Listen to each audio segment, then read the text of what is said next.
ప్రార్థన చేసుకుందామండి. దేవుని యొక్క వాక్యం సందేశం మన మధ్యలో పవిత్ర డేవిడ్ గారి ముందుకు వచ్చి వాక్య నిమిత్తమై ప్రార్థన చేస్తారు. దేవుడు తన పరిశుద్ధాత్మను విడుదల చేసి మనందరికీ అవసరమైన మాటలు అర్థమయ్యే రీతిలో మనకు తెలియజేయాలని ప్రార్థించుకుందాం. కళ్ళు మూసుకుందాం.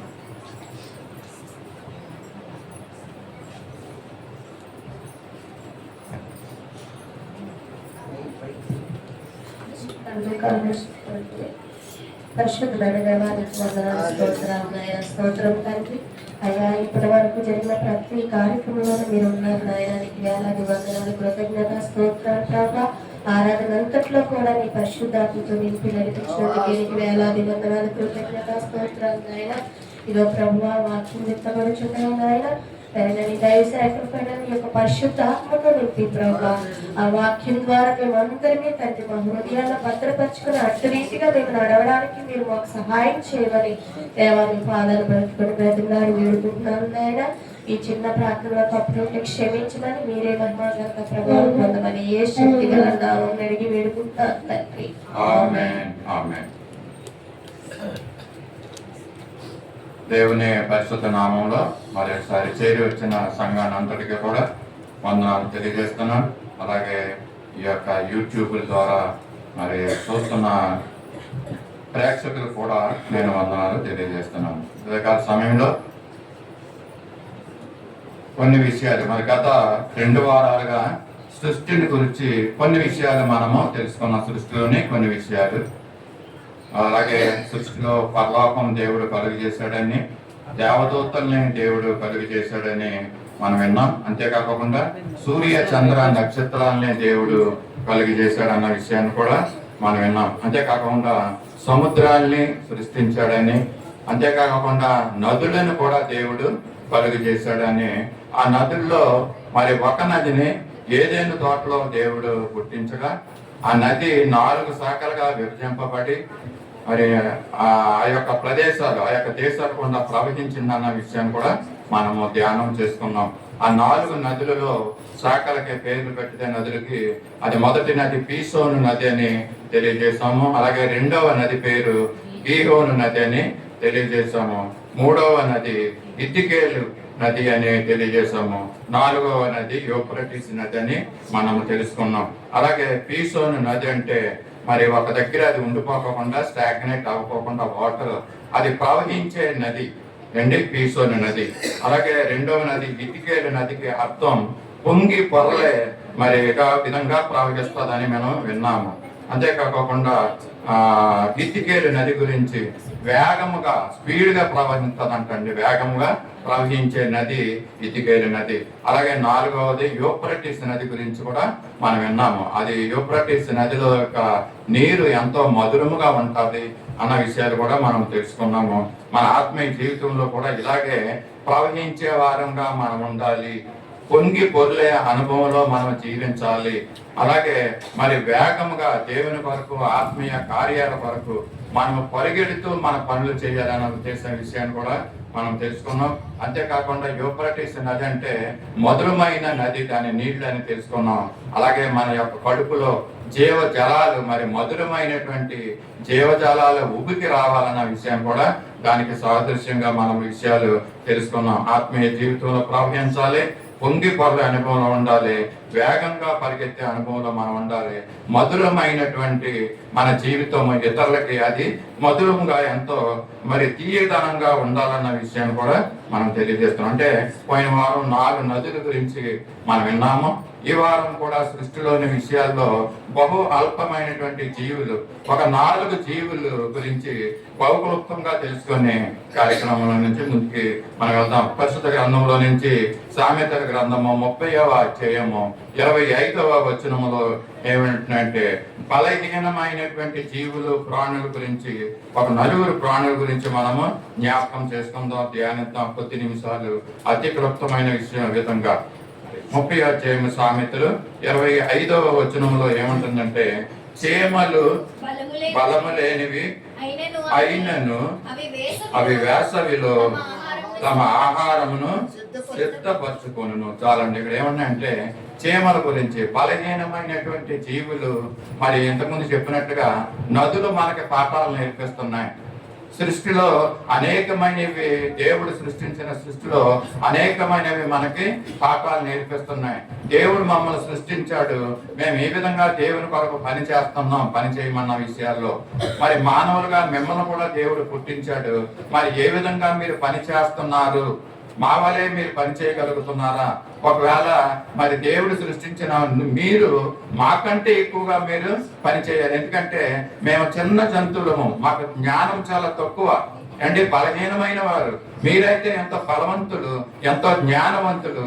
మరి మీరు జీవించే జీవితము దేవునికి ఇష్టకరంగా ఉండాలి, ఆయన ఆజ్ఞలు మీరు పాటించాలి అనేసి మరి సృష్టి మనకు చెప్తా ఉంటుందండి. దాంట్లో ఒక భాగంగా చిన్నది, చాలా బలహీనమైనటువంటి చీమల గురించి మనం ఈ రోజు ధ్యానం చేసుకున్నాం. అఫ్కోర్స్ మీరు ఇంతకు ముందు ఈ చీమ గురించి మీరు వినుంటారు అండి. మీకు బుద్ధి లేకపోతే మరి చీమల దగ్గరికి వెళ్ళి బుద్ధి తెచ్చుకోండి అన్న విషయాన్ని మనం జ్ఞాపకం చేసుకుంటాం. చీమలు మరి నిన్నటి శుక్రవారం దినం కూడా మనము చక్కని వాక్య భాగాన్ని మనం ధ్యానం చేసుకున్నాం బుద్ధి గురించి. బుద్ధి మరి లేని వారికి ఏ విధమైనటువంటి బుద్ధి ఉండాలో మనం నేర్చుకున్నాం. అంతేకాకుండా బుద్ధిలో కూడా ఎన్ని రకాలైనటువంటి బుద్ధులు ఉన్న విషయం కూడా మనం జ్ఞాపకం చేసుకున్నాం. ఒకసారి మనం జ్ఞాపకం చేసుకుందామా? వినే బుద్ధి మొదటి బుద్ధి, వాక్యాన్ని విన్నారు కదండి ఆ రోజు. రెండోది సుబుద్ధి కదండి. మూడోది స్థిరమైనటువంటి బుద్ధి. ఈ విధమైనటువంటి బుద్ధులు మనకు ఉండాలి, మన బుద్ధులు స్థిరంగా ఉండాలి, మనకు వినే బుద్ధి మనకు ఉండాలన్న విషయాలు మనం నేర్చుకున్నాం శుక్రవారం ఆఖరి ఆల్ నైట్ ప్రేయర్ లో. మరి ఈ దినం కూడా మరి చీమలు మనకి బుద్ధిని నేర్పుతున్నాయండి కదా. బుద్ధి లేని మనుషులకి చీమలు మనకి పాఠాలు ఇక్కడ నేర్పుతూ ఉంటున్నాయి. ఈ చీమలు ఏం చేస్తున్నాయి? బలము లేని జీవులు. మరి అంతేకాకుండా ఇవి ఏం చేస్తున్నాయంటే వేసవి కాలమునకు మరి ఆహారాన్ని సిద్ధపరచుకుంటున్నట్లుగా మనం ఇక్కడ చూస్తూ ఉంటున్నాడు. బలము లేని జీవులు ఆహారం కోసం సిద్ధపట్టు. ఈ చీమలకు ఉన్నటువంటి 3 లక్షణాలు ఒక్కొక్క మాటలోనే చెప్తాను మీకు. మరి చీమలకు ఉన్నటువంటి మంచి లక్షణాలు ఏంటంటే ఇక్కడ ఏం చేస్తున్నాయంటే వేసవిలో ఆహారాన్ని సిద్ధపరచుకుంటున్నాయి. అంటే చీమలకు ఉన్నటువంటి మంచి లక్షణం ఏంటంటే సిద్ధపాటు అండి. అవి సిద్ధపడుతున్నాయండి. అవి దేని వరకు సిద్ధపడుతున్నాయంటే మరి ఆహారం కోసం అంటే చెప్పాలంటే ఇది సిద్ధపాటు. ఎక్కడికన్నా మనం ప్రయాణం చేయాలనుకోండి, మనం ఏం చేస్తాం? ముందుగానే ఒక వారం రోజులు ముందుగానే మరి ఆ వస్తువులు అండి, బట్టలు ఇవన్నీ కూడా సిద్ధపరచుకుంటా ఉంటాం. ఎవరు అక్కర్లేదు. మా కుమార్తె కానీ మరి ఇక్కడికి రావాలంటే పండక్కి వారం రోజుల ముందు నుంచి మరి ఆమె ఏం చేస్తుందంటే కొద్ది కొద్దిగా బట్టలు, బీరువాల బట్టలు తీసి సూట్ కేసుల్లో సర్దుకుంటా ఉంటుంది. మరి తన బట్టలు సర్దుకోవాలి, పిల్లల బట్టలు సర్దాలి కదండి. ఇవన్నీ సిద్ధపాటు చేయడానికి ఊరు వెళ్తున్నాం అనగానే మనం ఏం చేస్తాం? సిద్ధపాటు పడుతూ ఉంటాం అన్ని విషయాల్లో. మరి ఈ విధంగానే ఈ యొక్క చీమలు కూడా ఆహారం కొరకు సిద్ధపాటు చేసుకుంటదంట. ఇది ఒక బిజినెస్ దాంట్లో చెప్పాలంటే ఇది ప్లానింగ్ అండి. ఇది ప్లానింగ్ అన్నమాట. ముందుగానే ఆహారాన్ని సిద్ధపరచుకోవాలంటే వాళ్ళు ముందుగా మనం ప్లాన్ చేస్తారంటండి. ఏ విధంగా ఆహారాన్ని సిద్ధపరచుకోవాలి, ఎక్కడికి వెళ్ళాలి, ఎక్కడ ఆహారం దొరుకుతుంది, ఇవన్నీ కూడా ముందుగా అవి చూసుకుంటారంట. బిజినెస్ లో అయితే ఏమంటామంటే వాళ్ళు ఒక డిపార్ట్మెంట్ వాళ్ళు ఉంటారండి బిజినెస్ లో. ముందుగా వెళ్ళి ఎక్కడైతే మనం ఈ యొక్క బిజినెస్ పెట్టగలము అని ఒక డిపార్ట్మెంట్ చూస్తుంది. దాన్నే సర్వే చేయడం అన్నమాట. ముందుగా వెళ్ళి ఏ ప్రదేశం అయితే మరి వ్యాపారం పెట్టుకోవడానికి అనుకూలంగా ఉంటుందో, ఇక్కడ వ్యాపారం జరుగుతుందా అన్న విషయాలు అక్కడ మరి ముందుగా సర్వే డిపార్ట్మెంట్ వారు వెళ్ళి ఆ సర్వే చేస్తారంటే తర్వాత వాళ్ళు ఏం చేస్తారంటే ఆ విషయాన్ని మిగతా వారి దగ్గరికి వెళ్ళి, మిగతా డిపార్ట్మెంట్ దగ్గరికి వెళ్ళి, ఇదిగో ఫలానా ప్లేస్ పెందుర్తి, ఫలానా ఏరియాలో గవర్నమెంట్ హాస్పిటల్, ఆ ఏరియాలో అయితే జనాలు చాలా ఎక్కువ మంది ఉన్నారు, ఈ ఏరియాలో మనకు వ్యాపారం బాగా జరుగుతుంది కనుక ఇక్కడ పెట్టుకుంటే బాగుంటుందని ఈ సర్వే డిపార్ట్మెంట్ వాళ్ళు వెళ్ళి వాళ్ళకి మార్కెటింగ్ డిపార్ట్మెంట్ వాళ్ళకి తెలియజేస్తారన్నమాట. వాళ్ళు వచ్చి సర్వే చేస్తారు. ఎంతమంది కస్టమర్లు రాగాలి ఇక్కడ, ఎంత బిజినెస్ ఇక్కడ అవుతుంది అన్న విషయాలన్నీ కూడా అక్కడ చూస్తారండి. చూసిన తర్వాత మరి దాన్ని అక్కడ ఆ ప్రదేశంలో వ్యాపారాన్ని బిజినెస్ పెట్టడానికి వాళ్ళు సిద్ధపడుతూ ఉంటారు. ఈ విధంగా ఈ చీమలు కూడా ముందుగానే వెళ్ళి సర్వే చేస్తాయంట. కొన్ని చీమలు వెళ్ళి ఆహారం ఎక్కడ ఉందో చూస్తాయంట. ఆహారం ఎక్కడుందో చూసిన తర్వాత ఫలానా దిక్కున ఆహారం దొరుకుతుంది అని చూడగానే ఆ ముగ్గురు నలుగురు సేవలు ఏం చేస్తాయంటే వాళ్ళు కూడా వచ్చి వాళ్ళ డిపార్ట్మెంట్కి చెప్తే అనమాట, కమ్యూనికేషన్ డిపార్ట్మెంట్. ఈ కమ్యూనికేషన్ చాలా చక్కనేటంటే మరి సందేశాలని వాళ్ళు ఇస్తున్నారండి చీమలను. ఎందుకంటే అందుకనే దేవుడు చెప్పాడు, చిన్న చీమల దగ్గరికి వెళ్ళి మీరు బుద్ధి తెచ్చుకోనంటే ఏంటంటే ఏ విధంగా బుద్ధి తెచ్చుకోవాలి, అసలు ఏం చేస్తున్నాయి ఆ చీమలు, ఏం చూడాలి, ఏం గ్రహించాలి మనము అంటే మరి ఒక ఒక కోణంలో మనం చూస్తే చీమలు వెళ్ళి ఏం చేస్తాయంటే ఆహారం ఉన్న ప్రదేశాన్ని చూసి వచ్చి మిగతా చీమలకు చెప్తాయండి, ఇదిగో ఫలానా ప్రదేశంలో ఆహారం ఉంది రండి మనం అందరం కూడా వెళ్ళి అనగానే అవి ఏం చేస్తాయండి, చీమలన్నీ అక్కడికి వెళ్ళి ఆ ఆహారాన్ని తీసుకుని వెళ్ళినట్టుగా మనం చూస్తాం. అంటే సిద్ధపాటు, ఆహారం తెచ్చుకోవటం కోసం సిద్ధపడుతూ ఉంటాయి. ఇంకోటి ఏంటంటే వీళ్ళ ప్లానింగ్ లో ఉన్న విషయము, రాబోయే 6 నెలలు కూడా ఏమంటే వర్షాకాలం. మరి సంవత్సరం చూస్తే 6 నెలల వర్షం కురిసిందండి. మార్చి ఏప్రిల్లో మొదలైన వర్షం ఇప్పుడు వరకు వర్షాలు కురితేనే ఉంటున్నాయి, తుఫాన్లు అవి ఇవి అని చూసారు. ఇంతకాలం వర్షం కురుతుంటారు కనుక మనం ఏం చేయాలంటే వేసవ కాలంలోనే ఆ సంవత్సరానికి సరిపడే ఆహారాన్ని మనము సిద్ధపరచుకోవాలని అవి ఏం చేస్తాయంటే వెళ్ళి ఆహారాన్ని కోసం తెచ్చుకుంటుంది. మిగతా యొక్క చీమలు కూడా అది కమ్యూనికేట్ చేస్తుందండి, సందేశాన్ని అందజేస్తూ ఉంటుంది కదా. ఈ విధంగా మరి అది చీమలకు ఉన్నటువంటి మంచి లక్షణం ఏంటంటే ఇది సిద్ధపడే లక్షణము. చీమ మనతో అంటుంది మనం ఆహారం కోసం మేము ఎలాగా సిద్ధపడుతున్నాము, ఈ విధమైనటువంటి ప్లాన్స్ వేస్తున్నాం.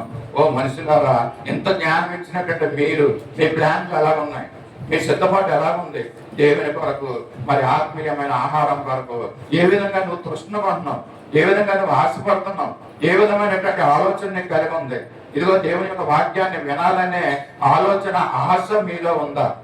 వాళ్ళకైతే చీమలకైతే మరి అది ఆ ఆశ ఉందండి.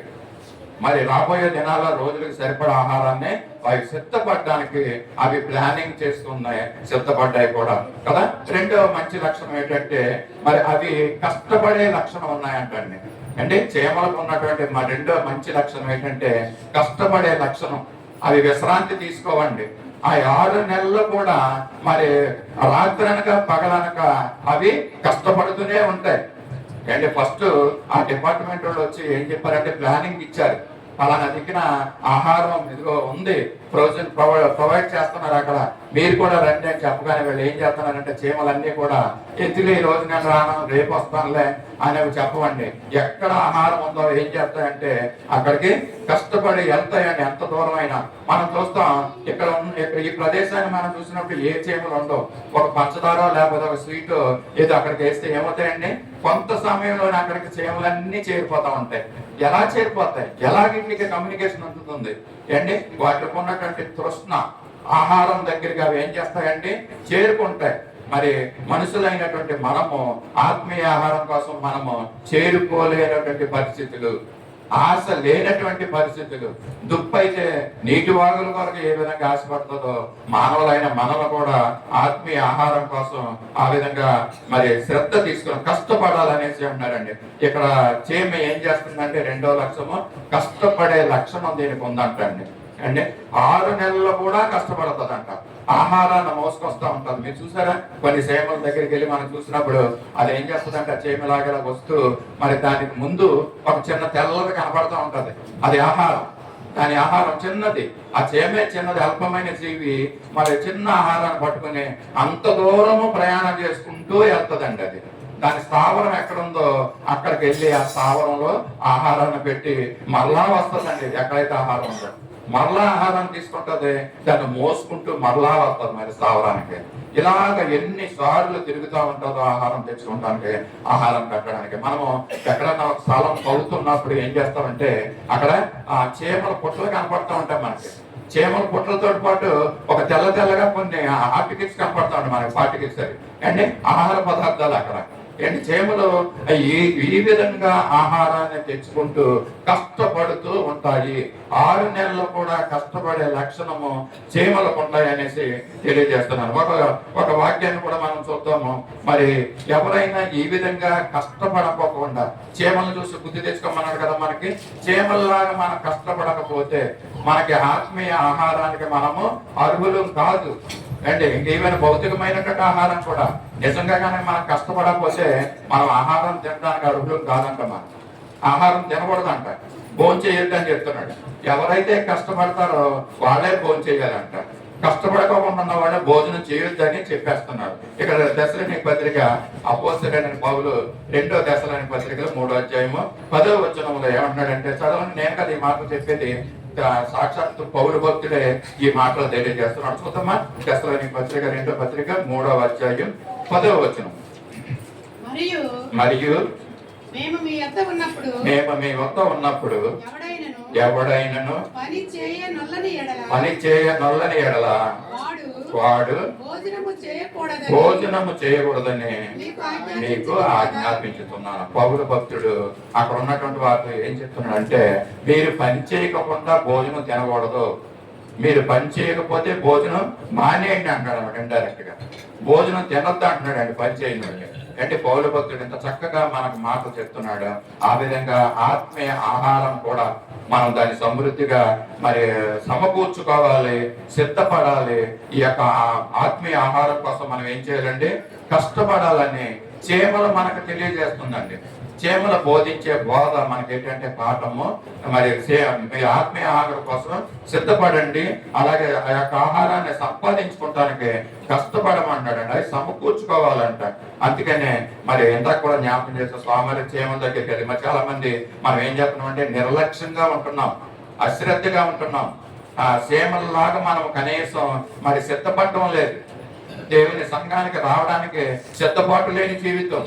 అయ్యగారు ఉన్నప్పుడు ఇక్కడ ఉన్నప్పుడు ఒక మాట చెప్పేవారు, ఈ బన్ను కిట్టికి ఏమంటే, రేపు ఆదివారం అంటే ఈ రోజే ఏం చేయాలంటే, రేపటి ఆదివారం వేసుకునే బట్టలు ఈ రోజే తీసి రెడీ పెట్టుకోవాలంట అండి. అవి సిద్ధపరచుకోవాలి రేపు ఆదివారానికి.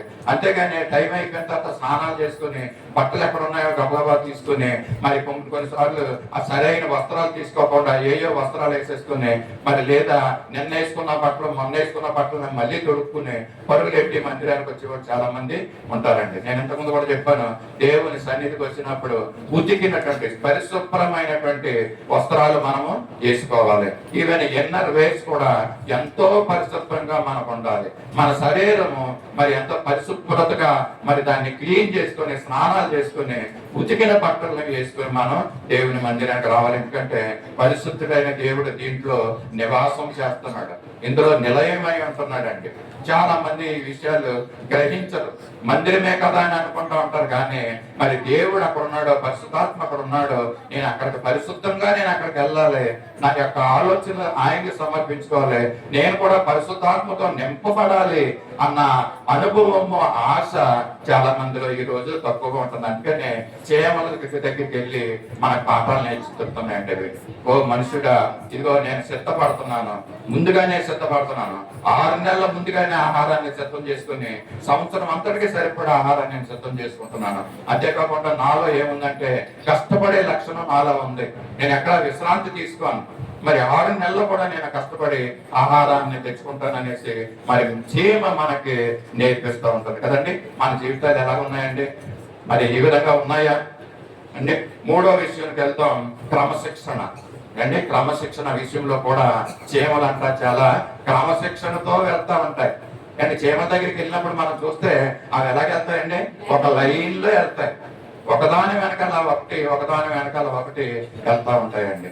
అవి తోసుకోవు, పడిపోవాలి కదండి. ముందుకి ఆహారాన్ని మోసుకుని చాలా క్రమంగా ఒక డిసిప్లిన్ గా ఒక లైన్ లో ఒక సోల్జర్స్ వస్తున్నట్టు అవి కూడా వస్తూ ఉంటాయి. చీమల దగ్గరికి వెళ్ళి మనం నేర్చుకోవాల్సింది ఏంటంటే క్రమశిక్షణ. క్రమశిక్షణ కలిగిన వారముగా మనం ఉండాలి. చీమల దగ్గరికి వెళ్ళి నేర్చుకోవటానికి సిద్ధపరచుకోవాలి, కష్టపడాలి, క్రమశిక్షణతో మనము మరి ముందుకు వెళ్ళాలనేసి ఈ యొక్క చీమల ద్వారా మనకి తెలియజేస్తుంది కదా. మనం ఎలాగున్నాం, మనం మనల్నే కనుక మనం నిలబడమంటే ఒకరి వెనకాల ఒకరు నిలబడంటే నిలబడలేం కదా. లైన్ గా నిలబడమంటే లైన్ గా నిలబడం మనకు రాము కదండి. ఎవరో ఒకడు ఉండాలి, ఉండి అమ్మ నువ్వు ఇలా నిలబడు నువ్వు ఎదరకరా నువ్వు వెనకరా అనేసి ఇలా చెప్తేనే అక్కడ అవుతుంది అన్నమాట. లేకపోతే మనం అక్కడ నిలబడడం కష్టం. ఇంకేం మాట చెప్పాలంటే మన గేమ్స్ టైం వస్తుంది కదండి, ఆటల పోటీలు. మరి అక్కడ ఎంత పూలు అంత బ్యాంక్ ఆడుతూ ఉంటాం కదా. ఎంత పూలు అంత బ్యాంక్ ఆడినప్పుడు మరి ఆ బ్యాంక్ అంటే పూల్లో పట్టడం, లేదా పూలు అంటే బ్యాంక్ మీద ఉండడం కాలు నేను అబ్జర్వ్ చేస్తూ ఉంటాను. అక్కడ చెప్పిన అతను పూలు అనగానే చెరువులోకి క్రమశిక్షణ తోటి వచ్చేవాళ్ళు, టైం మీద వచ్చేవాళ్ళు చాలా తక్కువ మంది ఉంటారు.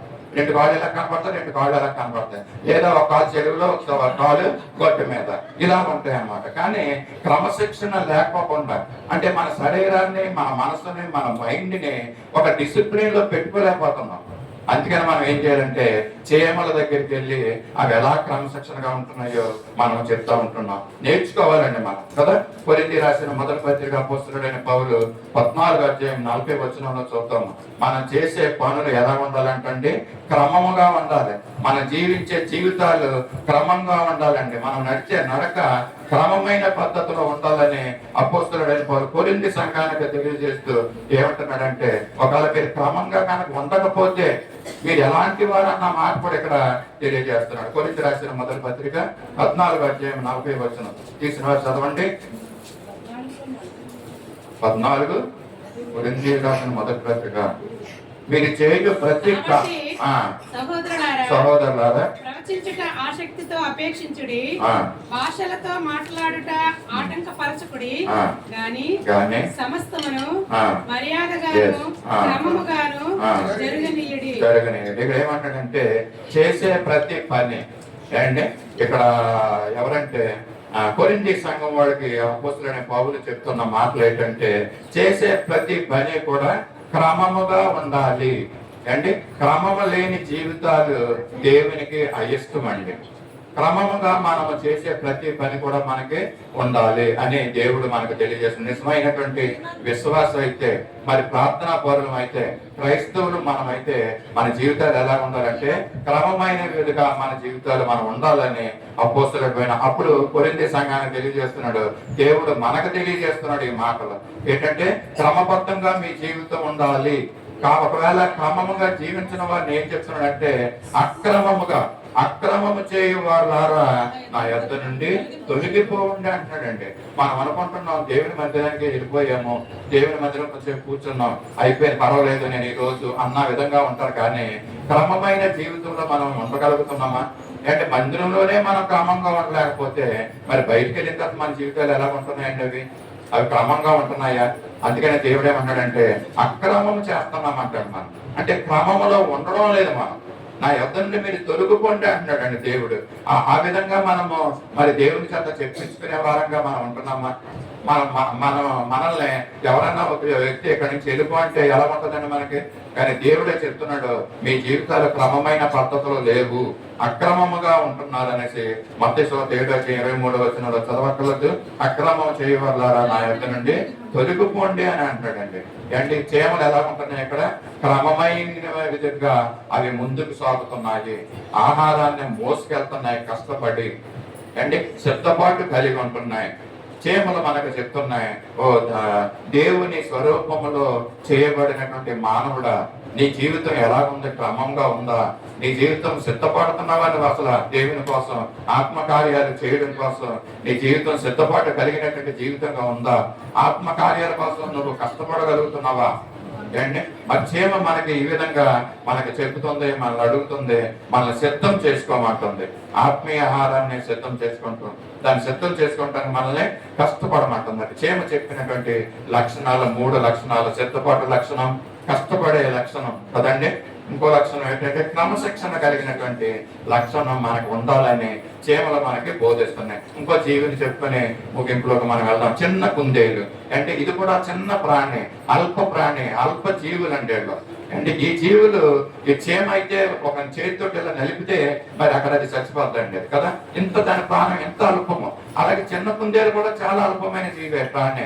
ఇది కూడా గొంతులు వేసుకుంటూ మనుషులు వెళ్ళా ఎవరైనా దూరంగా పారిపోతా ఉంటాయి, గొంతులు వేసుకుంటూ వెళ్ళిపోతా ఉంటాయి. ఇటువంటి అల్ప జీవుల్ని దేవుడు మన దగ్గర తీసుకొచ్చి ఈ రోజు ఇదిగో సత్య సువార్త సంగమా, ఇదిగో చీమల్లా కూడా మీరు ఉండలేకపోతున్నారు బుద్ధి కలిగిన వారంగా. ఇదిగో చిన్న కుందేలు కూడా నీకు చూపిస్తున్నాను. కుందేలు ఏ విధంగా జీవిస్తుందో మనం చూద్దాం. సామెత గ్రంథం, అదే సామెత గ్రంథం. చిన్న కుందేళ్లు బలము లేని జీవులు అయినను అవి పేటు సందులలో నివాసములు కల్పించుకొనును. చూడండి, చిన్న కుందేళ్ళు అంట. కుందేళ్ళు చాలా చిన్నగా ఉంటుంది, చాలా క్యూట్ గా ఉంటాయి కదండి. ఆ చిన్న కుందేళ్ళు మరి ఎవరైనా దగ్గరికి వస్తే పారిపోతూ ఉంటాయండి. అటువంటి బలహీనమైనటువంటి జంతువులు కూడా ఏం చేస్తున్నాయంటే నివాసము, వారికి ఏ నివాసం కావాలో అవి చూసుకుంటా ఉంటాయండి. ఇవి కూడా ఏం చేస్తాయంటే, ఇందాక చీమల గురించి చెప్పాను కదా, ముందుగా ప్లాన్ చేసుకుంటాయి, సిద్ధపడుతూ ఉంటాయి, సిద్ధపాటు ఉంటుంది. ఈ చిన్న కుందేలు కూడా ఎక్కడ నివాసం ఏర్పరచుకోవాలో అనుకూలమైనటువంటి స్థావరాలు అవి చూస్తాయండి వెళ్ళి. దాని స్థావరాలు ఎక్కడంటే పేట్లు సందులలో, అంటే కొండ సందుల్లో, మరి కొండల దగ్గర పర్వతాల దగ్గర సందులు ఉంటాయి చూడండి. ఒక పెద్ద రాళ్ళకి మధ్యలో సందులు ఉంటాయి. ఆ సందుల్లో అవి నివాసాలను ఏర్పాటు చేసుకుంటా ఉంటాయంట చిన్న కుందేళ్లు. ఎందుకంటే అవి ప్రాణహాని ఉంది కనుక శత్రువులు బట్టి ఆ సందుల్లోకి వెళ్ళి అక్కడ నివాసం ఉంటాయంటండి. ఎందుకంటే ఒక నక్క గాని ఒక సింహం గాని అవి జంతువులు పెద్దవే అయినప్పటికీ, అవి ఎంత భీకరమైనప్పటికీ కూడా ఈ వాటి నుంచి తప్పించుకోవడానికి ఈ కుందేళ్ళు ఏం చేస్తాయంటే బండ సందుల్లో నివాసాలు ఉంచుకుంటాయంట. ఆ నక్క అక్కడ రాలేదు, అంతవరకు వస్తుంది చూస్తుంది, కానీ ఆ సందులోకి అది దూరలేదండి. ఎందుకంటే అది చాలా చిన్న సందు అనమాట. అది కుందేలు వెళ్ళే సందు మాత్రమే ఉంటుంది అది అలాగా. సో అంత చిన్న సందులోకి ఈ యొక్క నక్కలు గాని సింహాలు పులులు రావు గనక అటువంటి ప్రదేశాన్ని చిన్న కుందేళ్లు స్థావరాలుగా పెట్టుకుంటాడు. ఎంత జ్ఞానం చూసావా! దేవుడు మరి బలహీనమైనటువంటి జంతువు అయినప్పటికీ కూడా దానికి మంచి జ్ఞానాన్ని ఇచ్చాడండి. ఎలాంటి నివాసాలు మరి ఏర్పరచుకోవాలి, మనం కూడా మరి ఏం చేయాలని, మన నివాసాల గురించి ఎలాంటి నివాసాలు మనం ఏర్పరచుకుంటున్నాం, మరి మన ఆత్మీయ జీవితాల్లో మన నివాసాలు ఎలా ఉన్నాయి. అనేక మార్లు దైవజనులు చెప్తా ఉంటారు, ఇదిగో ఈ లోకంలో ఉన్న నివాసాల గురించి మీరు చింతించొద్దు, ఇదిగో తండ్రి దగ్గర పరలోక రాజ్యంలో మీ నిమిత్తము నేను నివాసాలు సిద్ధపరిచి ఉంచాననేసి ఇక్కడ చెప్తున్నాడండి. ఇక్కడ కుందేలు నివాసాన్ని బండ సందులో పేటు సందుల్లో మరి నివాసాన్ని ఏర్పరచుకుంటుందంట. పరమగీతాల్లో కూడా మాట చూస్తున్నా 2:14 వచ్చినాను. పావురాలు కూడా పేటు సందులలో మరి తమ గూళ్ళను ఏర్పరచుకుంటా ఉంటాయంటే. పావురాలు ఎలాంటి అంటే దానికి కూడా శత్రువులు ఉన్నాయండి కదా. ఏమన్నా పాములు కానీ ఆ గూట్లోకి వచ్చి పాములు ఆ గుడ్లు తినడం, లేదా పావురాలనే కరవడం, ఇలాగ విష జంతువులను బట్టి ఆ పావురాలు భయపడి ఏం చేస్తాయంటే అవి కూడా పేటు సందులలో మరి పావురాలు గూళ్ళు పెట్టుకుంటా ఉంటాయండి. మీరు ఎప్పుడైనా చూసారో లేదా, మరి మేము చూసాం కొన్ని ప్రదేశాలకు వెళ్ళినప్పుడు పావురాలు గూళ్ళు కదండి, అవి గూళ్ళు పెట్టుకుంటున్నట్లుగా ఆ స్థావరాలను ఏర్పరచుకుంటున్నట్టుగా ఉంటున్నాయండి. ఎవరు ఇంతకీ ఈ పంట చాటున మరి పంట సందులలో మరి నివాసం ఏర్పరచు చేసుకున్న ఈ కుందేళ్లు ఈ పేటు సందులలో మరి పావురాలు గూళ్ళు పెట్టుకున్నాయి. ఈ పంట సందులలో ఏంటంటే ఇవి కుందేలు కానీ ఈ యొక్క పావురం కానీ పంటని ఆశ్రయిస్తున్నాయి అన్నమాట. ఇవి వాటికి ఆశ్రయం ఏంటంటే బండే. మరి బండ ఎవరంటే ఇంతకీ క్రీస్తు అనే బండ చాటున ఈ కుందేలు గాని పావురాలు గాని ఉంటున్నాయి. వాళ్ళు చెప్తున్నారు, ఇదిగో క్రీస్తు చాటున మేము ఉంటున్నాము, సత్య సువార్త సహవాస క్రైస్తవులుగా మీరు ఉంటున్నారు, మీరు ఎవరి చోటన ఉంటున్నారు అనేసి ఈ పావురం అడుగుతుందండి. ఈ కుందేలు అడుగుతుంది మనల్ని. మేమైతే క్రీస్తు యొక్క బండ సందులలో మేము ఉన్నాం, ఆయన ఆశ్రయంగా చేసుకుని ఉన్నాము, మీరు ఎలా ఉన్నారో మీ ఆశ్రయాలు ఏంటనేసి అడుగుతా ఉంటున్నారండి. మరి ఇశ్రాయేలు ప్రజలంట ఎవరినన్నా నరహత్య చేసినప్పుడు వాళ్ళు ఏంటంటే వాళ్ళకి ఒక 6 ఆశ్రయపురాలను దేవుడు ఇచ్చాడంటండి. లేవీలకి ఎక్కడైతే స్థలాన్ని మరి స్వాస్యంగా ఇచ్చాడో లేవీలకి ఆ ప్రదేశంలోనే ఈ ఆశ్రయపురాలు 6 ఆశ్రయపురాలు మీరు పట్టుకోండి. ఈ ఆశ్రయపురాలు ఎందుకంటే ఎవరన్నా ఒక వ్యక్తి వేరే వ్యక్తిని నరహత్య చేసినట్లయితే మరి ఆ చంపిన వ్యక్తిని ఇతరులు మరి చంపకోకుండా ఇతను ఏం చేయాలండి, పారిపోవాలి. ఎక్కడికి? ఆ ఊరు చివర ఉన్నటువంటి ఆశ్రయపురం దగ్గరికి వెళ్ళి అక్కడ తలదాచుకోవాలన్నమాట. అంటే చంపిన వాడు ఒకవేళ అక్కడే ఉంటే ఏమవుతుంది, వేరే వ్యక్తి వచ్చి అతన్ని చంపడానికి ఆస్కారం ఉంటుంది కనుక నరహత్య చేసేవాడిని మళ్ళీ ఇంకొక వ్యక్తి వచ్చి అతను నరహత్య చేయకోకుండా ఇతను ఆశ్రయపురానికి పారిపోయి అక్కడ ఆశ్రయం తీసుకుని ఉండాలంటే. ఒకవేళ తెలియక ఎవరైనా ఒక వ్యక్తిని మరి చంపినా కూడా అతను కూడా ఏం చేయాలంటే పారిపోయే ఆశ్రయపురంలోకి వెళ్ళి దాక్కుని ఉండాలంట. సమాజం ఎదుట తీర్పు, ఇదే మాట ఇక్కడ ఉంటది. సంఖ్యాకాండం 35 అధ్యాయము 6వ వచనంలో ఈ యొక్క వాక్యాలు ఉంటాయండి.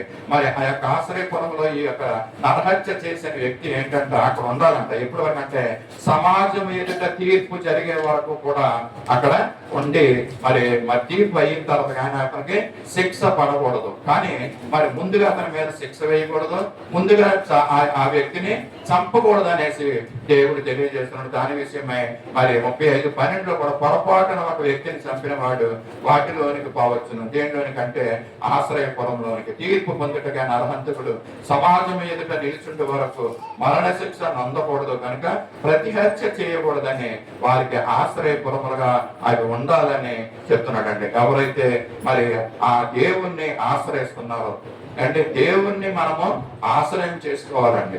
దేవుడు అన్ని విషయాలు ఆలోచించారు. చూడండి, పరిశుద్ధ గ్రంథంలో అన్ని సబ్జెక్ట్స్ పెట్టారండి. సైన్స్ ఉంచాడు దాంట్లో, అలాగే ఈ యొక్క న్యాయ శాస్త్రాన్ని ఉంచాడు దాంట్లో కదండి. మొన్నసారి అయితే చెప్పాను, ఖగోళ శాస్త్రాన్ని దాంట్లో ఉంచాడండి కదా. జియాలజీని ఉంచాడు, భూగర్భ శాస్త్రాన్ని, జువాలజీని ఉంచాడండి, జంతు శాస్త్రాన్ని, వృక్ష శాస్త్రాన్ని, జీవ శాస్త్రాన్ని. ఇవన్నీ కూడా పరిశుద్ధ గ్రంథంలో ఉన్నాయండి. అలాగే న్యాయ శాస్త్రం కూడా అక్కడ ఉంది. మోసేకు చాలా క్లియర్ గా తెలియజేశాడు. ఒక వ్యక్తి నరహత్య చేస్తే ఏం చెయ్యాలి, ఏ విధంగా ఈ ఆశ్రయపురాలని ఆశ్రయించాలి, వెళ్ళాలన్న విషయాన్ని తెలియజేశాడు. దేవుడు మన నిమిత్తం కూడా ఇవన్నీ కూడా ఆలోచించి ముందుగానే ఆలోచించి మరి ఏం చెప్తాడంటే మనం ఎవరిని ఆశ్రయించాలండి, దేవుణ్ణి ఆశ్రయించాలి. కుందేలు మరి బండ సందులలో దాని అది ఉంది, మరి అలాగే పావులము కూడా పేటు సందులలో ఉన్నట్లుగా మనము చూస్తున్నాం. ఇంకొక అల్ప ప్రాణి జీవిని గురించి చెప్పి నేను ముగించాలని చూస్తున్నాను. ఇంకో వ్యక్తి మరి అదే సామెతల గ్రంథము 30:27 మిడతల గురించి మనం చూద్దాం.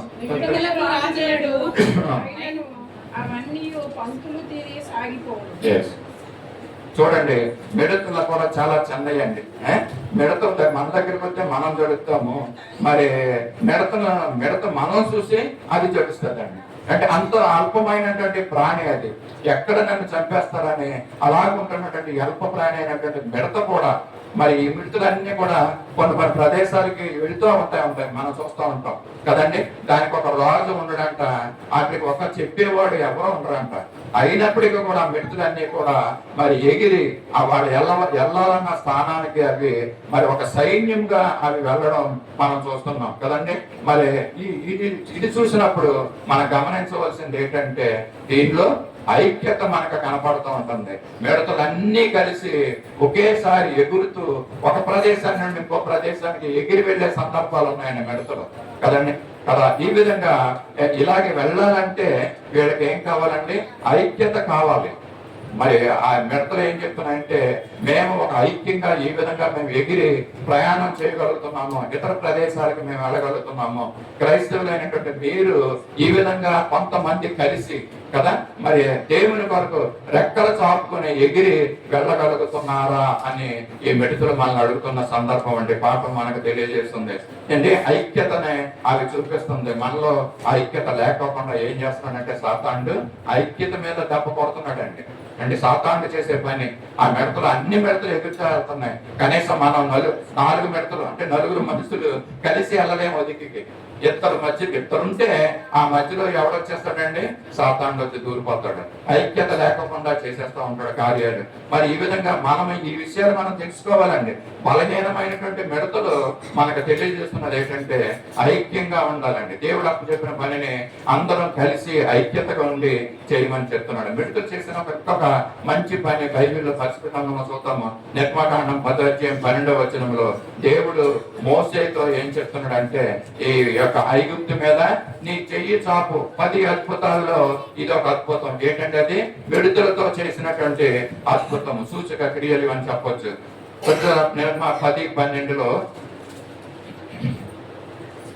దేవుడు మోసేతో మోషేతో మిడతలు వచ్చినట్లు ఐగుప్తు దేశం మీద నీ చెయ్యి చాపు. అవి ఐగుప్తు దేశం మీదకి వచ్చి ఈ దేశపు పైరులన్నిటినీ అనగా వడగండ్లు పాడు చేయని వాటన్నిటినీ తినివేయాలని చెప్పారు. చూడండి, ఇక్కడ మిడతలు ఏం చేస్తున్నాయి అంటే ఒక సైన్యములాగా వచ్చేసి ఆ యొక్క చెట్ల యొక్క ఆకులన్నీ, చెట్లన్నింటిని కూడా, వృక్షాలన్నింటిని కూడా తినేస్తున్నాయి అంటండి. ఎప్పుడు దేవుడు మోసేకి చెప్పాడు, నీ చెయ్యి ఐగుప్తు మీద చాపితే ఇదిగో లెక్కకు మించినటువంటి మిడతలు వచ్చి మరి ఇశ్రాయేలు ప్రజల్ని ఐగుప్తు నుంచి మరి బయటికి రానివ్వడం లేదు కనుక దేవుడు చేస్తున్నటువంటి అద్భుతాలు మోసే ద్వారా, ఆ అద్భుతాల్లో ఇదొక అద్భుతం అన్నమాట. అంటే మిడతల గుంపుల్ని రప్పించి ఐగుప్తు దేశం అంతటిని పచ్చని చెట్లన్నింటిని కూడా తినేమని ఆజ్ఞ ఇచ్చినప్పుడు ఈ మిడతలు ఆ విధంగా దేవుని యొక్క ఆజ్ఞకు లోబడి మరి అక్కడికి వెళ్ళి ఆ పచ్చని చెట్లన్నీ కూడా తినేసినాయి అంటండి. ఆకుకూరలన్నీ కూడా తినేసినాయి అంట పచ్చని. ఆ దేశంలో ఇంకెక్కడ పచ్చదనం అన్నది కనపడలేదంటండి ఐగుప్తు దేశంలో. ఇంతగా ఆ యొక్క మిడతలు ఒక సైన్యంగా వెళ్ళి ఆ యొక్క ఆకుకూరలు కానీ పచ్చని చెట్లన్నీ కూడా తినేయడం మరి యొక్క వాక్యంలో మనము చూస్తున్నాం. పచ్చదనం అన్నది లేకపోకుండా చేసేస్తున్నాడండి కదా. ఈ విధంగా ఒక సైన్యంగా అవి వెళ్తున్నాయండి, ఒక సైన్యంగా అక్కడికి వెళ్తున్నాయి. మరి దేవుని యొక్క పరిశుద్ధ గ్రంథంలో కూడా మనం కూడా ఎలా ఉండాలండి? దేవుని యొక్క సైనికులు యొక్క సువార్త పరిచర్య నిమిత్తము సైనికులుగా మనం ఉన్నామని దేవుడు కోరుతున్నాడండి. ఒక సైన్యంగా మనం వెళ్ళాలి. మనం ఒకసారి పెద్ద వాళ్ళ అక్క ఇంటికి వెళ్ళినప్పుడు ఒక చిన్న సైన్యంగా మనం వెళ్ళాం. అక్కడ అండ్ ఇంటింటికి వెళ్ళి అక్కడ ట్రాక్స్ మరియు కరపత్రాలు మనం డిస్ట్రిబ్యూట్ చేసిన కార్యక్రమం కూడా మనం చూసాం. అలాంటి పరిచర్య మనం ఒక సైన్యంలాగా మన సంఘంలో నుంచి మరి వెళ్ళి మా యొక్క పరిచర్య చేయాలని దేవుడు మనకు చెప్తున్నాడు. దేవుని యొక్క సేవకులు, దేవుని యొక్క సైన్యంగా మనం ఉన్నాం. పరమగీతంలో ఒక మాట అంటాడు, ఆ కన్యకల అంటే సంఘము ఆ కన్యకలు లెక్కకు మించినటువంటి కన్యకలు అంటండి. అక్కడ ఒక సైన్యములా కనపడుతుందండి. అక్కడ అంటే ఎంతో సైన్యముగా ఉంటుందని మీరు చూస్తారా? లెక్కకు మించిన వాక్యం ఉందండి ఇచ్చిన పరమగీతాల్లో 6వ అధ్యాయము 10వ వచనంలో మనం చూస్తే లెక్కకు మించిన కన్యకలు సైన్యముగా ఉంటున్నారంటండి. దేవుని సేవక నిమిత్తం, దేవుని పరిచర్య నిమిత్తము వారి సైన్యంగా మనం ఉండాలని తెలియజేస్తున్నాడు. అదే పరమగీతాల్లో మరొక మాట ఉంటుందండి, వ్యూహిత అంటే సోలమితిని వరుడైనటువంటి యేసు ప్రభుల వారు వధువైనటువంటి సార్వత్రిక సంఘాన్ని అండి లెక్కకు మించినటువంటి కన్యకలు సైన్యంగా మరి యొక్క లోకంలో ఉన్నటువంటి అనేక సంఘాలన్నీ మరి కడగబడినటువంటి యేసు రక్తంలో కడగబడినటువంటి సంఘాలు, స్త్రీలు కన్యకలుగా మరి యొక్క సార్వత్రిక సంఘంగా ఉంటుందని తెలియజేస్తున్నాడు. మరోసారి మాట్లాడుతున్న మీకు అర్థమైందో లేదో, ఒక సార్వత్రిక సంఘం అంటే ఈ ప్రపంచంలో ఉన్నటువంటి అనేకమైనటువంటి యేసు ప్రభులో కడగబడినటువంటి సంఘాలు, లెక్కకు మించినటువంటి కన్యకులని ఇక పరమగీతాల్లో చూపిస్తున్నాడు. అంటే ఆ కన్యకులన్నీ, ఆ సంఘాలన్నీ కలిపితే ఏంటంటే అది సార్వత్రిక సంఘము. వరుడైనటువంటి యేసు ప్రభు మధ్యాకాశంలోకి వచ్చినప్పుడు ఇదిగో సార్వత్రిక సంఘము ఎత్తపడుతుంది అంటండి. ఈ సార్వత్రిక సంఘంలోనూ కన్యకులు అందరూ, లెక్కకు మించిన కన్యకులు సంఘాలు దేవుడు యేసు ప్రభు చూస్తా ఉంటాడు అంటండి. అక్కడి నుంచి అంటే సార్వత్రిక సంఘంగా వధువుగా మరి తయారై వెళ్ళాలంటండి. ఎలా ఉంటుందండి సార్వత్రిక సంఘం అంటే? అనేకమైన సంఘాలు లేక అనేకమైన లెక్కకు మించినటువంటి కన్యకులుగా లేక ఒక సైన్యముగా అక్కడ యేసు ప్రభుల వారికి కనపడుతుంది. ఇంకో మాట అక్కడ ఉంటది, వ్యూహిత సైన్య సమభీకర రూపిణియగు ఈమె ఎవరు? పరమగీతాల్లో నుంచి ఈ మాట మనం చూస్తూ ఉంటున్నాండి. ఒక వ్యక్తి కూడా చక్కని పాట రాశాడు, మనం చూద్దాము. ఏమంటాడంటే, వ్యూహిత సైన్య సమభీకర రూపిణియగు ఎవరు? యేసు ప్రభు సార్వత్రిక సంఘాన్ని చూసి అడుగుతున్నాడు అన్నమాట, చూస్తున్నాడు, తెలియజేస్తున్నాడు ఆ వధువుని చూసి. ఏమన్నాడంటే, ఒక వ్యూహిత సైన్యంగా ఉంది ఈ సార్వత్రిక సంఘం. ఈ కన్యకలందరూ ఒక సైన్యంగా ఉంటున్నారండి.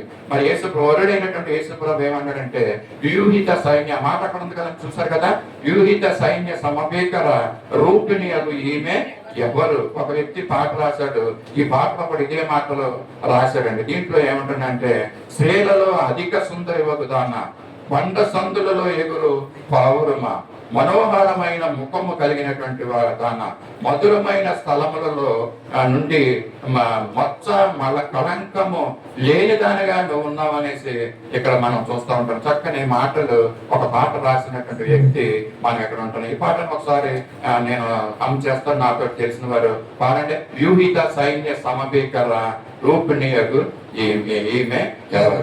వ్యూహిత సైన్య సమభీకర రూపిణి రూపిణియగు ఈమెయవరు వ్యూహిత సైన్య సమభీకర రూపిణియగు ఈమెయవరు సైన్య సమభీకర రూపిణియగు ఈమెయవరు స్త్రీలలో అధిక సుందరి వంటిది బండ సందులలో పావురమది స్త్రీలలో అధిక సుందరి వంటిది బండ సందులలో ఎగుర పావురమది మనోహరమైన మధురమైన స్థలములో మనోహరమైన ముఖం మధురమైన స్థలలో మడత మడత కళంకమోలేనిది మడత మడత కళంకమోలేనిది యూయిక సైన్య సమభీకర రూపిణియగు ఈమెయవరు యూయిక సైన్య సమభీకర రూపిణియగు ఈమెయవరు. హల్లెలూయా హల్లెలూయా. ఈ యొక్క సార్వత్రిక సంఘము లెక్కకు మించిన కన్యకలతో మరి దేవుడు చూస్తున్నప్పుడు ఒక సైన్యములాగా కనపడుతుందంటండి. వరుడైనటువంటి యేసు ప్రభు ఏమంటాడంటే ఎవరికి ఈమె వివిధ సైన్య సమభీకర రూపిణి ఈమె ఎవరని చక్కగా అక్కడ పరమగీతాల్లో వర్ణించడం మనం చూస్తూ ఉంటున్నామండి కదా. చక్కని మాటలు మనకు దేవుడు తెలియజేశాడు. ఈ రోజు మధ్యాహ్నం చేమ గురించి తెలియజేశాడు, అలాగే మిడత గురించి మనకు తెలియజేశాడు, కుందేలు గురించి మరి తెలియజేశాడు. ఆఖరిగా ఒక చిన్న ప్రాణి, మరి అది కూడా ఎంతో అల్పమైన ప్రాణి, ఒక మాటలో చెప్పి ముగిస్తాను. అదే ప్రాణి ఏంటంటే బల్లి. అదే సామెత గ్రంథము 30వ అధ్యాయము 28వ వచనంలో ఉన్న చూడండి. బల్లిని చేతితో నీవు ముట్టుకొనగలవు, అయినను అది రాజుల గృహములలో ఉంటుందండి. బల్లి ఎక్కడ ఉంటుందంటే రాజుల గృహాల్లో సైతము బల్లి ఉంటుందండి. అది కూడా ఎంతో అల్పమైన ప్రాణి. అది ఒక దెబ్బ కొడితే చచ్చిపోతాను అనమాట. అలాంటి అల్పమైన ప్రాణి అయినప్పటికీ కూడా దేవుడు దానికి ఎంత యోగ్యత ఇచ్చాడంటే రాజుల గృహాల్లో ఉండే యోగ్యత దానికి ఇచ్చాడు. అయితే అన్ని బలులు రాజుల గృహాల్లో ఉండవండి కదా. కొన్ని బలులు మాత్రమే అక్కడ ఉంటాయి. ఈ బల్లిని గుర్తుగా ఎవరంటే రక్షణ పొందమైనటువంటి పాసి అండి. ఎవరైతే పాపంలో ఉన్నారో రక్షణ పొందపోకుండా వాళ్ళ లోకంలో ఉన్న బలులు అనమాట. ఎవరైతే రాజుల గృహాల్లో ఉన్నటువంటి ఆ బల్లి, మీకు తెలుసో తెలియదో బల్లులు 2 కలర్లో ఉంటాయి కదండి. ఒకటి నల్ల బల్లి, రెండోది తెల్ల బల్లి. ఇంకా చెప్తారు ఏంటంటే కొంతమంది అనుభవస్తులు నల్ల బల్లి ఉండడం మంచిది కాదంట, తెల్ల బల్లి ఉంటే మంచిదంట. ఇంకా చెప్తారు మరి ఆ తెల్ల బల్లి మన గృహాల్లో ఉంటే మన ఆస్తి పెరుగుతుందంట. అంటే లోకం యొక్క మాటలు ఇవి. ఈ విధంగా ఏదేమైనప్పటికీ నేను అనుకుంటాను ఈ బల్లి కడగబడినటువంటి ఈ బల్లి, తెల్లటి శరీరం కలిగినటువంటి బల్లి ఎక్కడ ఉంటుందంటే ఇది రాజుల గృహాల్లో ఉంటుంది.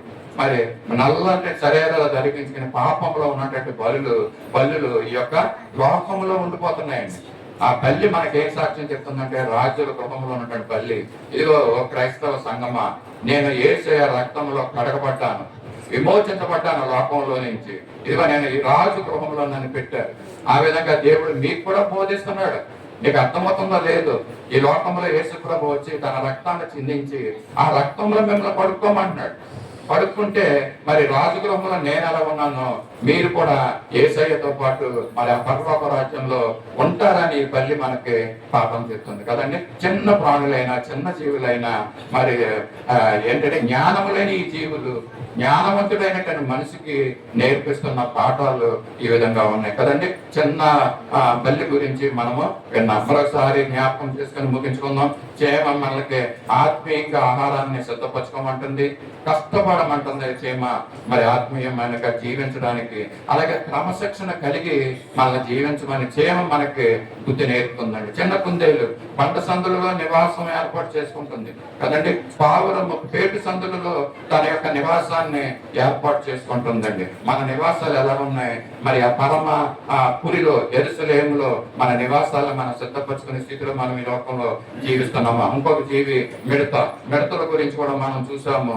మరి రాజు లేకపోయినప్పటికీ కూడా, నడిపించేవాళ్ళు లేకపోయినప్పుడు కూడా అవి ఎంతో చక్కగా గ్రూపుగా మరి ఎగురుతూ వెళ్తా ఉంటాయండి. నేను చిన్న వాట్సాప్ లో వీడియో చూసాను, మా వాళ్ళు పెట్టారు. అది దాంట్లో పావురాలు మరి పక్షులు అండి. అవి ఆ పక్షులన్నీ కూడా ఒక ప్రదేశం నుంచి ఇంకో ప్రదేశానికి వలస వెళ్ళిపోతాయి అన్నమాట అండి. కొంతకాలం ఒక దేశంలో ఉంటాయి అవి. కొంతకాలం వచ్చేటప్పటికి అక్కడ అనువుగా ఉన్న వాతావరణాన్ని బట్టి ఈ దేశంలోకి అవి వలస వచ్చేస్తూ ఉంటాయండి. ఆ వలస వచ్చినప్పుడు ఎలా పోతాయంటే అన్ని పావురాలు లేక అన్ని పక్షులు కూడా ఒకేలాగా ఎగురుతా వెళ్తా ఉంటాయండి. అండ్ చక్కగా ఆ పావురాలు ఒకదాని వెనకాల ఒకదాని పక్కన ఒకటి పావురాలు వెళ్తూ ఉంటాయి. మరి మా ఎయిర్ ఫోర్స్ వాళ్ళు ఈ యొక్క వాట్సాప్ లో పంపించారు. చూడండి, విమానాలు అయితే టేకాఫ్ చేసినప్పుడు మరి అవి క్రాష్ అయిపోతా ఉంటాయి. ఎంత టెక్నాలజీ ఉన్నప్పటికీ కూడా ఈ పావురాలు లేక పక్షులు చూడండి, దీనికి ఎవరు గైడ్ చేసేవాళ్ళు లేరు. అండ్ ఎయిర్ ట్రాఫిక్ కంట్రోల్ లేదు వీళ్ళకి. అయినప్పటికీ దేవుడు వారికి ఇచ్చినటువంటి జ్ఞానాన్ని బట్టి ఇవి ఎంతో చక్కగా గ్రూపుగా కొన్ని వందల వేల ఈ పక్షులు ఎగురుకుంటూ వాళ్ళు చేరవలసిన గమ్యస్థానానికి అవి చేరుతున్నాయండి. ఎంతో అద్భుతమైనటువంటి ఆలోచన లేక జ్ఞానము దేవుడు ఈ చిన్న ప్రాణులకి ఇచ్చాడు. పోయిన వారం 4 నదుల గురించి నేర్చుకున్నాం. ఈ రోజు 4 జీవుల గురించి మనం నేర్చుకున్న అద్భుతమని. ఎప్పటికైనా మనం జ్ఞానవంతులం అవుదామా? ఎప్పటికైనా బుద్ధి కలిగి జీవితామా? ఎప్పటికైనా క్రమశిక్షణ కలిగిన వారంగా మనం జీవితామా? మన జీవితాలు ఆ విధంగా ఉండాలని ఆశపడుతూ ఈ మాటలు నేను తెలియజేస్తున్నాను. దేవుడు తెలియజేసిన ఈ మాటలు మన ఉదయం వినిపిడిలో మరి ఆశీర్వాదకరంగా ఉండాలని కోరుతున్నాను. దేవుడి కొద్ది మాటలు మనకి ఆశీర్వాదకరంగా చేయను గాక. ఆమేన్.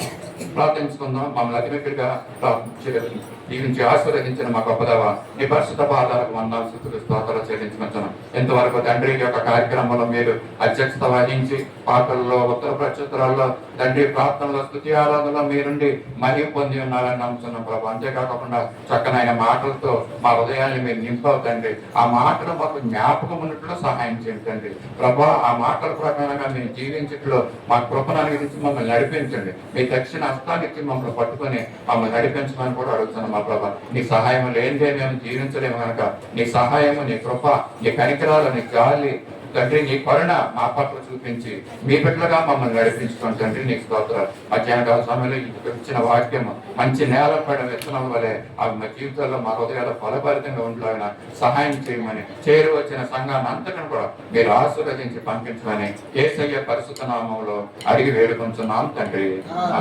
లేచి నిలబడదాం. పరలోక ప్రార్థన ఆశీర్వాదంతో సమర్పిస్తున్నాం. పరలోకమందున మా తండ్రి, ఈ నామం పరిశుద్ధపరచబడిన కాక, ఈ రాజ్యం వచ్చింది, నీ చిత్తం పరలోకం మంది నెరవేర్చినట్లు భూమి నెరవేరు కనుక మాకు కావాల్సిన అన్ని ఆహారం మీరు వర్తించండి. మా రుణస్తులను క్షమించిన ప్రకారం మనం క్షమించండి. మమ్మల్ని శోధనలో తప్పించండి. రాజ్యము నిరంతరం నీవేనావు తండ్రి. ఆమె తొట్టిల్లకుండా మనల్ని కాపాడుటకును, తన మహిమ ఎదుట ఆనందంతో మన నిర్దోషులుగా నిలబెట్టుటకును శక్తిగల మన రక్షకుడైన యేసుక్రీస్తు కృప, మన అద్వితీయ దేవుని దివ్యమైన ప్రేమ, పరిశుద్ధాత్మని యొక్క అన్యోన్య సహవాసము, ఆదరణ, సత్య సువార్త సహవాసమునకు, సార్వత్రిక సంఘమునకు ఇప్పుడు ఎల్లప్పుడూ సదాకాలము తోడైంది కాపాడును గాక. ఆమేన్. దీవించి క్షేమాన్నిచ్చి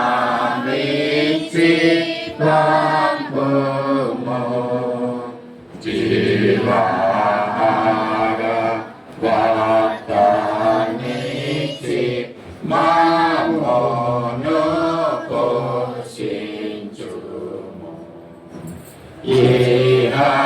నిన్ను వేడుకొని బాబుగా స్తుతింతుము. పారమందు చేరి ఇంకా స్తోత్రము చెల్లింతుము. అందరికీ వందనాలండి.